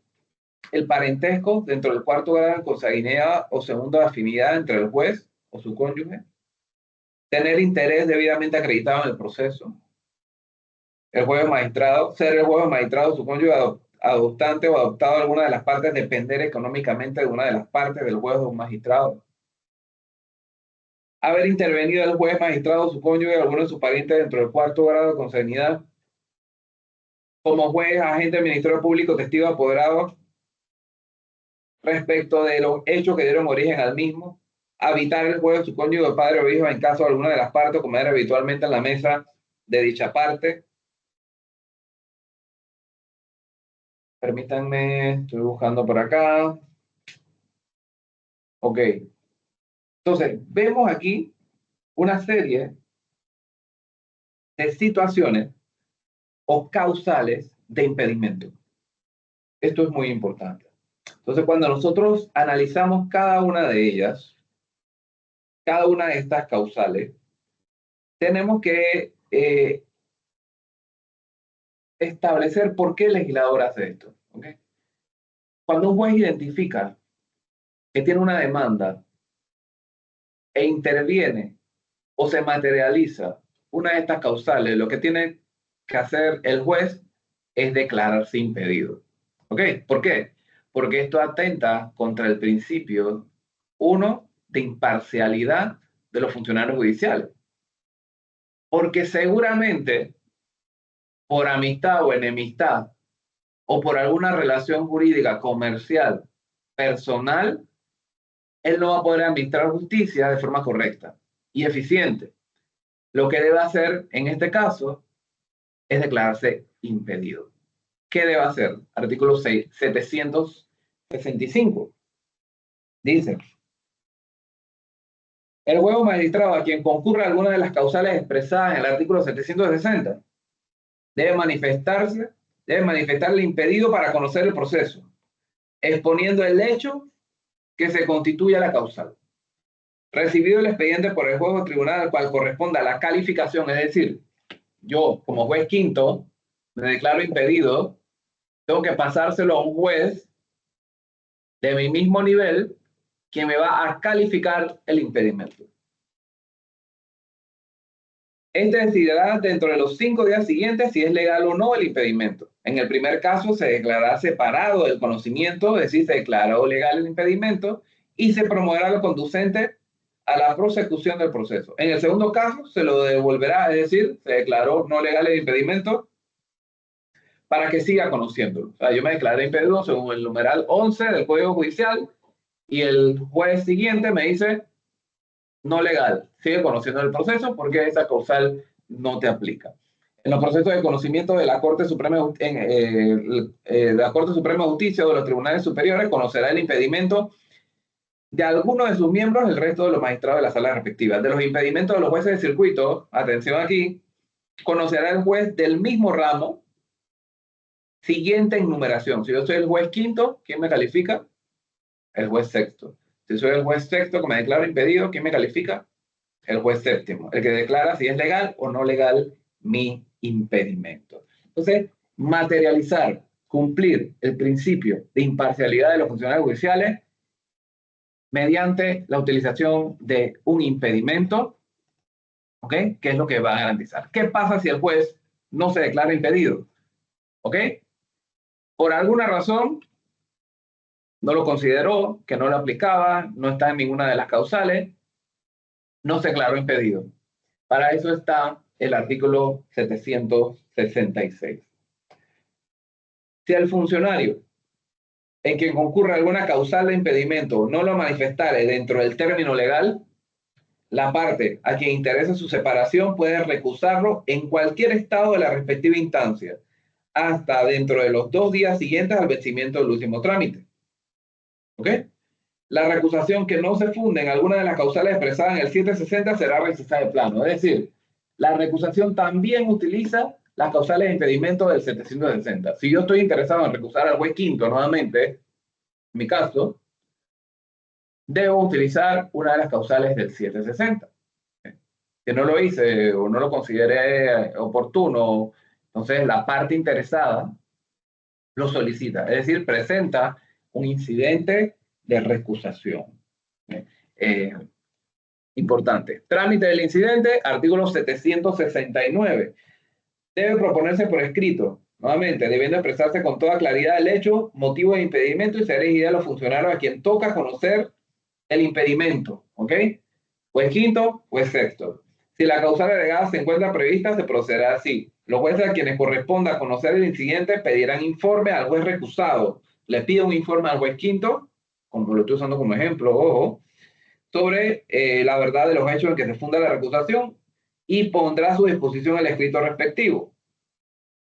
Evacuar el informe, que deberá hacerlo dentro de los 3 días si en él conviniera el recusado en la verdad de los hechos mencionados, se quedará separado del conocimiento si configurase en la causal alegada. En caso contrario, se fijará un término de 3 a 8 días para practicar pruebas aducidas, vencido. Este decidirá dentro de los 3 días siguientes si está o no probada la recusación. El incidente de recusación se surtirá sin intervención de la parte contraria en el proceso. ¿Ok? Entonces, la idea principal de, de esta normativa, uno, es garantizar que las decisiones judiciales se emitan no solamente con independencia, sino con imparcialidad. ¿Ok? Estamos hablando de la imparcialidad de los funcionarios judiciales, que al momento que les corresponde conocer de un procedimiento, tiene la obligación de declararse impedido siempre y cuando esté estipulado dentro de ese artículo 760 del Código Judicial. Lo propio en el nuevo Código de Procedimiento Civil está en el artículo 56. Aquí nosotros vamos a encontrar las causales de impedimento. Artículo 56 del nuevo Código de Procedimiento Civil. ¿Okay? Entonces, vemos un listado amplio de causales de impedimento. Tenemos 18 causales. Nuevamente, tenemos el trámite, que está en el artículo 57, y tenemos sanciones. Miren, aquí es bien interesante lo que dice el legislador. Dice que incurrirá en falta grave el apoderado que recuse con malicia o de un modo manifiestamente infundado, caso en el cual el juez o magistrado ordenara dicha conducta procesal sea puesta a conocimiento del colegio de abogados para los fines éticos y disciplinarios correspondientes. En caso de que sea un particular quien formule una recusación infundada, será sancionado con 50 a 500 balboas. ¿Okay? En materia de recusación lo tenemos en el artículo 59, la forma y curso, muy similar a lo que hemos conversado anteriormente. ¿Okay? Entonces, estamos ante un proceso, un debido proceso fundado en garantías, principios constitucionales, como el debido proceso, como la independencia, como la economía procesal, que hemos estado conversando desde el primer día, pero también debe materializarse la imparcialidad de los funcionarios. ¿Okay? Entonces, la figura del impedimento y de la recusación está inspirada precisamente para garantizar una correcta administración de justicia. Y en caso tal de que el magistrado, en caso tal de que el juez no la utilice, la figura del impedimento, ya sabemos que la parte interesada que pudiera verse afectada su imparcialidad del juez puede manifestarlo mediante la incidencia de recusación. ¿Ok? Disculpen. Esto es importante. Ok. Y como último tema que quiero conversar con ustedes es, más que nada, algo que hemos tocado y lo vamos a tocar muy, muy puntual. ¿Ok? Son los procesos civiles. ¿Cómo se clasifican los procesos civiles según el Código Judicial? Y vamos a ir más adelante, ir viendo cada uno de ellos de una forma un poco más detenida. Los procesos civiles, dentro de la normativa judicial, se clasifican en procesos de conocimiento, procesos contenciosos, es decir, conocimiento, ponemos en conocimiento del juez de cuál es la controversia, no contencioso y proceso de ejecución. Los procesos de conocimiento, estamos hablando de lo que se busca es una declaración de derechos, de responsabilidad. Esto lo hacemos mediante la manifestación escrita ante el juez con la demanda, que es lo que estamos viendo ahí. Ponernos en conocimiento al juez de los hechos que nosotros consideramos que han afectado una norma positiva, reconocimiento de un derecho que está consignado en una norma positiva o de derecho material, para efecto de que exista una pronunciación o un pronunciamiento del órgano jurisdiccional. Eso es lo que buscamos con un proceso de conocimiento. Hay, dentro de los procesos de conocimiento, hay un tipo de proceso que se llama proceso declarativo. ¿Qué pasa? En un proceso declarativo no estamos pidiendo una condena como tal. En un proceso declarativo nosotros pedimos la constitución o la anulación de un derecho, ¿ok? O a quién le corresponde tal o cual derecho. El actor, en este caso, no va a pedir una condena específica o material. Lo que va a pedir es una declaración de derecho. Si existe o no un hecho o un derecho dentro de esa relación jurídica procesal. Por ejemplo, como ven aquí, en un proceso ordinario se pide la prescripción extintiva de una obligación. Esto es fundamental. A diferencia de un proceso de condena, y hoy vimos dos ejemplos, y ustedes vuelven a las demandas. Ustedes ven que la primera demanda dice que se declare que la parte demandada le corresponde el pago de los impuestos aduaneros sobre la transferencia del vehículo tal. Esa es mi pretensión. Yo no estoy pidiendo una condena contra el demandado y que pague un monto de dinero, que declare que tiene que pagar. Por supuesto que hay un monto específico, pero lo que yo pido es una declaración. Pero en un proceso de condena, yo sí estoy pidiendo una condena económica, de forma específica, que se declare al demandado que pague el monto de 15.271,36. Aquí está lo que nosotros pedimos en este caso, es que atendiendo a un incumplimiento contractual, extracontractual, un perjuicio, se ocasionó un perjuicio, un daño, y que la indemnización producto de ese incumplimiento se ha materializado en un monto económico. ¿Ok? Entonces, esto es un proceso de condena, que se pague. Don Hernando Davis Echandía El proceso de condena o una declaración o una pretensión de condena tiene lugar cuando una parte pretende frente a otra que se reconozca la existencia de un derecho y que quede obligada por él o lo satisfaga, que quede sujeta a las consecuencias del incumplimiento de una obligación suya y se le imponga la consecuente responsabilidad. Por eso es que nosotros buscamos específicamente dentro del proceso de conocimiento una pretensión clara, legítima, exigible, individualizada, sobre la cual el juez debe manifestarse. Y todo esto acompañado de los hechos que dan sustento a mi pretensión, de las pruebas y del fundamento de derecho que corresponda. El proceso constitutivo, en este caso, es una comprobación o declaración que existen condiciones o presupuestos establecidos por la ley sustantiva que pueda originarse o producirse un cambio de estatus o estado jurídico que ya existía al momento de la presentación del proceso. Por ejemplo, es constitutiva la sentencia en cuanto de la declaración judicial de un derecho que se derivan ciertos efectos jurídicos. Por ejemplo, la prescripción adquisitiva de dominio. ¿Por qué? Porque se proyecta hacia el futuro. ¿Okay? La prescripción extintiva o adquisitiva de dominio, estamos hablando de que hay un derecho previo materializado, pero que nosotros consideramos que producto del paso del tiempo, ese cambio o esa situación jurídica cambió y necesitamos la intervención del órgano judicial para que constituya un nuevo estatus jurídico sobre esa situación. Entonces, esto se proyecta hacia el futuro.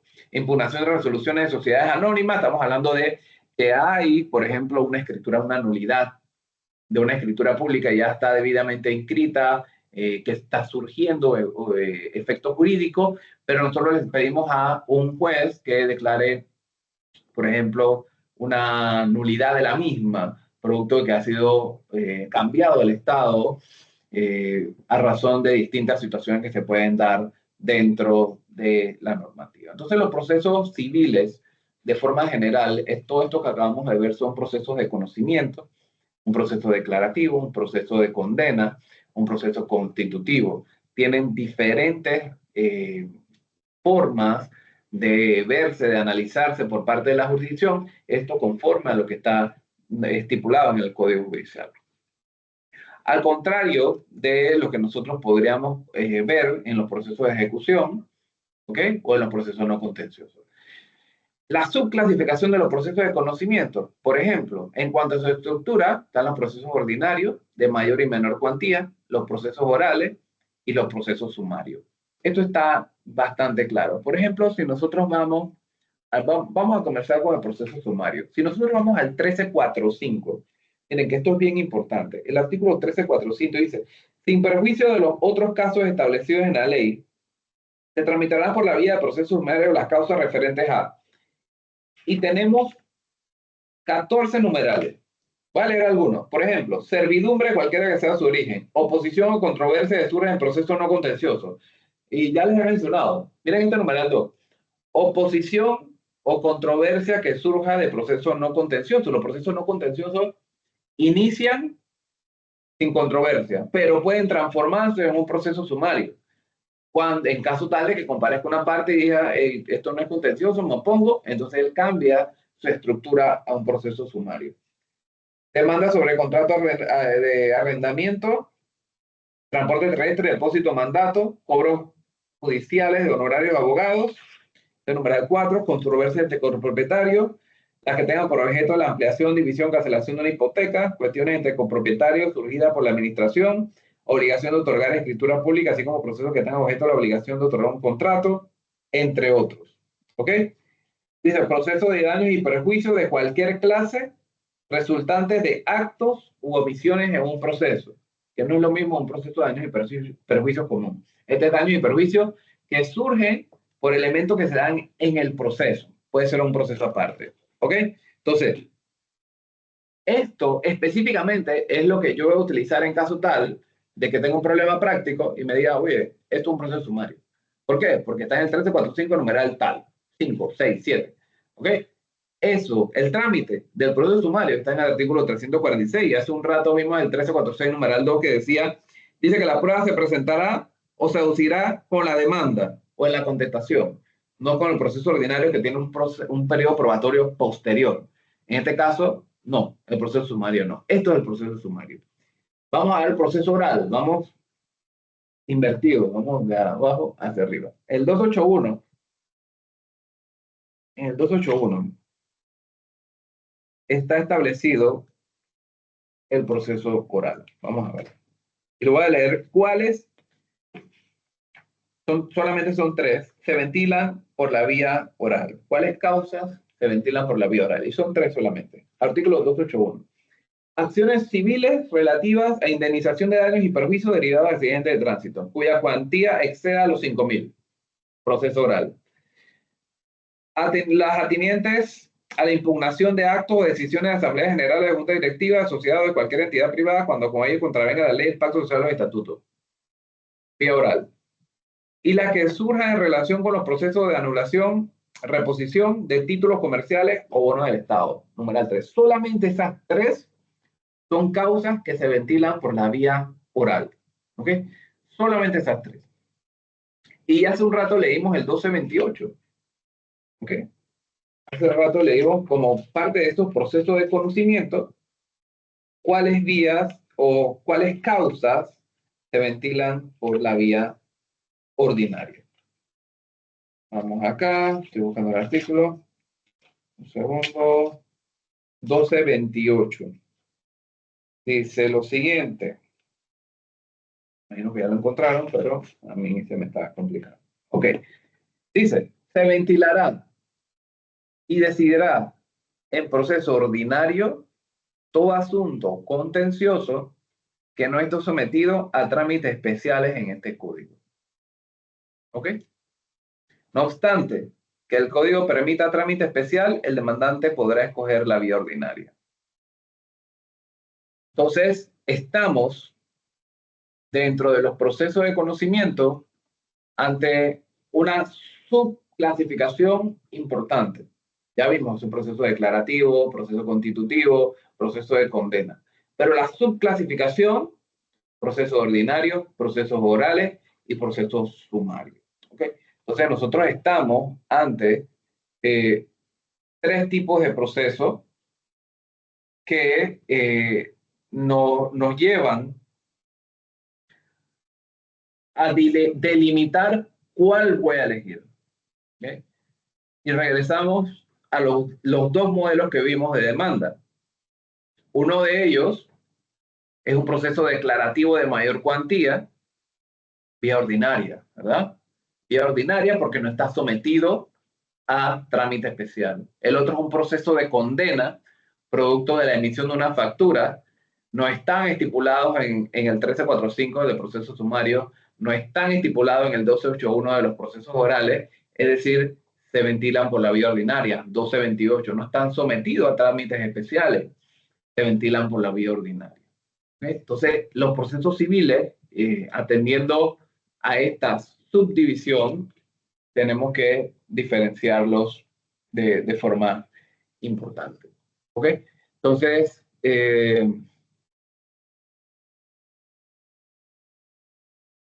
permítanme un segundo. ¿Ok? Entonces,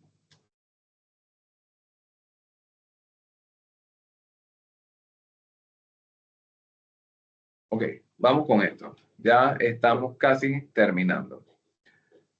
Ok, el proceso ordinario que estuvimos conversando hace algunos minutos. El proceso ordinario.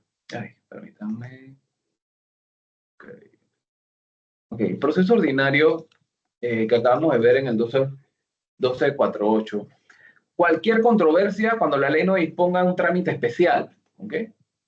O no esté debidamente estructurado en ese artículo 1345 del Código Judicial que está dentro de la vía sumaria. Si está dentro de la vía sumaria, no podemos presentar un proceso ordinario. También existen procesos de menor cuantía. A eso nosotros los identificamos en el artículo 1231. Cuando excede de 250 sin pasar de 1.000, ¿ok? Y cuando exceden de 1.000 sin pasar de 5.000. ¿Okay?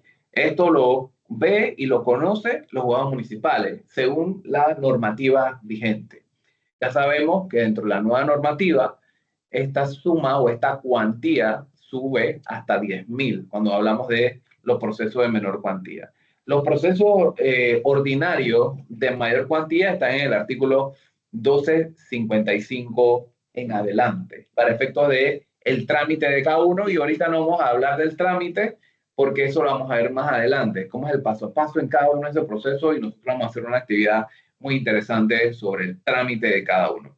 El proceso oral también, solamente si vamos a ese 1281, vemos que solamente 3 causas se tramitan por la vía oral. Sin embargo, tiene un trámite específico y está en el artículo 286. El proceso oral es una de las pocas audiencias que actualmente se ventilan dentro de la jurisdicción. Se presenta de viva voz ante el juez los hechos, se practican las pruebas y el juez emite una decisión ante las partes, ¿ok? Es decir, emite una sentencia.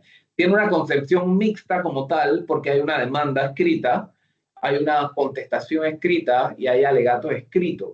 Según el 286, numeral 8, estos alegatos se pueden presentar por escrito una vez finalizada y nos corre un término para poder hacer una presentación escrita de nuestras alegaciones.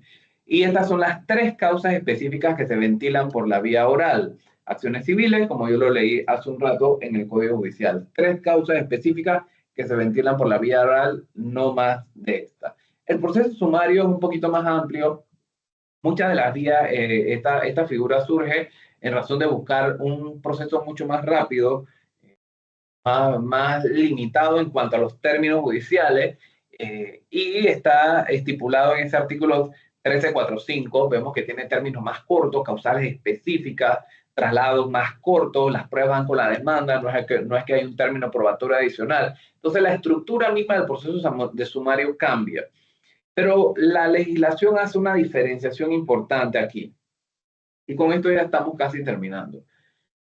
Hay procesos sumarios típicos que están establecidos en el 1345, que fue que le di lectura, y hay procesos sumarios atípicos, aquellos que están apartados del listado del 1345 y tienen una reglamentación especial, que es donde vamos a verlo con un poquito de separación de lo que están en ese 1345. Estos son procesos sumarios atípicos o especiales. Por ejemplo, el de obra ruinosa, la denuncia de obra ruinosa, amenaza una ruina o destrucción, ya sea por deficiente construcción, hay que presentar un proceso sumario de obra ruinosa. El proceso de desahucio, que está en el 1395. El proceso de lanzamiento, que es un proceso sumario, pero atípico, que está en el artículo 1401 del Código Judicial. Entre otros, por ejemplo, los voy a listar aquí, porque son un número importante. Por ejemplo, el división y venta de bien común, el proceso atípico de servidumbre, interdicto posesorio, denuncia de obra nueva, fallos de policía y rendición de cuentas. Importante, proceso de conocimiento, proceso ordinario, mayor y menor cuantía, proceso oral 281, proceso sumario, proceso sumario típico 1345 y atípico o especiales. Son estos que nosotros acabamos de ver aquí. Entonces, para nosotros tener más que nada un resumen de todo lo que hemos visto hasta el momento, más allá de toda la concepción del debido proceso, del nuevo Código de Procedimiento Civil y todo lo que hemos estado conversando, es importante reiterar ese derecho que todos tenemos de acudir a los tribunales, jurisdicción civil, que está sujeto a un cambio. Hemos tenido por muchos años un código judicial que, si bien es cierto, mal o bien, le ha dado estructura a una justicia muy bonita, una justicia civil, pero que sin duda prácticamente podríamos decir que ha colapsado el sistema, donde una opinión personal, el legislador ha identificado con esta ley 402-2023 una oportunidad de mejorar el sistema o mejorar la tutela judicial efectiva, como estuvimos hablando en clase pasada, para efecto de poder mejorar el sistema. Tenemos una ley nueva, una ley 402, que esperemos que entre en vigencia pronto, al momento de que escuchen este video, porque viene a mejorar con unos principios bien marcados: constitucionalización del proceso, tutela judicial efectiva, economía procesal, para efectos de, como está en la Constitución reconocida, mediante la solemnidad mínima, un proceso ecléctico, un proceso por audiencia, o una audiencia intermedia, una audiencia final, que nos lleva a nosotros manejar de forma debida y tener una respuesta de la Administración de Justicia, que eso es fundamental. Entonces, para no alargar más este video, necesito que todos estemos bastante alineados en cuanto al objetivo de este primer parcial que viene hasta aquí.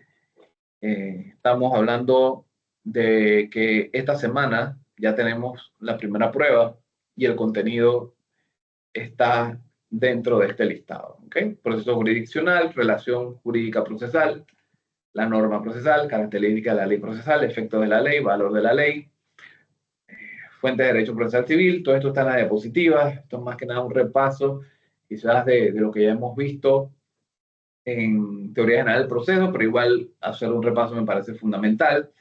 En los principios procesales que hemos visto de la primera semana, la estructura del proceso, todo lo que vimos durante las fases, las distintas fases del proceso civil, jurisdicción y competencia, la perspectiva constitucional que hemos conversado también en materia de proceso civil, el despacho saneador, pretensión y demanda, representación y apoderamiento, las actitudes del demandado, que estuvimos conversando ellas el día de hoy, ya hemos conversado anteriormente, incidentes, excepciones, recordar lo que vimos hoy específicamente en materia de impedimentos y recusaciones, que también está dentro de los incidentes, y por último la clasificación de los procesos civiles que acabamos de conversar. ¿Ok? Eso es indispensable. Como ya les dije y se los he mencionado anteriormente, esperemos, el examen parcial es presencial en la universidad, en computadora, bien temprano, vamos a ser muy puntuales. El examen viene de las diapositivas, de las lecturas complementarias que hemos visto durante las primeras semanas de clase. Es imperativo la utilización del Código Judicial, de las leyes, Ley 53, Ley 75/2015, Ley 402/2023, los artículos de prescripción que están contenidos en el Código Civil, artículos 1668 al 1713 del Código Civil, no los tienen que tener en físico, lo pueden tener en físico o en digital. Descárguenlo antes del parcial. Cuando están en el parcial no pueden descargar nada, solamente hacer el parcial. Y la Constitución política, lo que hemos hablado hasta el momento. Ahí donde dice semana 1 a la semana 5, favor omitir eso. Es todo el contenido que hemos visto hasta hoy. Si no me equivoco, está en la semana 6 del Teams, así que por favor verifíquenlo. ¿Ok? La reposición del parcial, el que no asista parcial, regularmente yo aplico lo que está en el reglamento académico de la USMA, que dice: cuando el estudiante no presente una prueba parcial, tendrá 7 días laborables para presentar por escrito causas justificadas que a juicio de profesora meriten una consideración favorable. Cumplido este requisito, el profesor pondrá la prueba faltante antes de finalizar el periodo académico correspondiente. Si el estudiante no cumple con este procedimiento, dicha prueba se calificará con 0. Esto es parte del reglamento académico de la USMA.